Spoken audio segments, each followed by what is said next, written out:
Russia has for weeks been massing troops and tanks along the Ukrainian border, prompting Ukraine, Poland and Lithuania to call for more Western sanctions against it in fear of an invasion.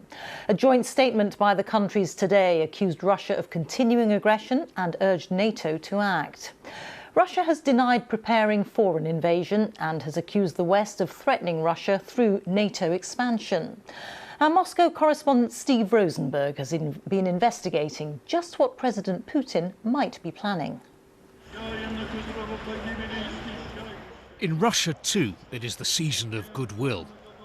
But peace on earth is in short supply.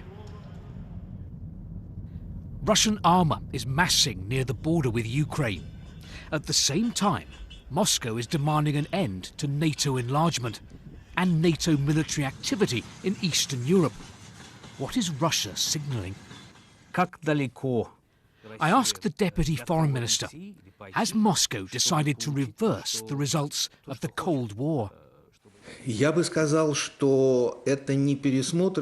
not re-examining the results of the Cold War. We're reassessing the expansion the West has carried out in recent years against Russian interests with hostile intent. Enough is enough. State TV has been echoing Vladimir Putin's claim that NATO activity close to Russia threatens Russia's security. And Moscow has this warning. If Ukraine joins NATO, or if NATO develops military infrastructure there, we will hold a gun to America's head. Russia has the world's best weapons, hypersonic. You'd get the Cuban Missile Crisis all over again, but with a shorter flight time for missiles. We propose trying to avoid this situation. Otherwise, everyone will be turned into radioactive ash. Critics of the Kremlin say this isn't about genuine security threats. It's about Moscow trying to restore a sphere of influence. We don't know what the Kremlin is planning, but what is clear from what President Putin has been saying is that 30 years after the fall of the Soviet Union, Russia's leader remains deeply resentful of how the Cold War ended, with Russia losing territory, influence and empire. And if Vladimir Putin has decided that now is the moment to try to reverse that, that would be a huge challenge for Russia's neighbours and for the West.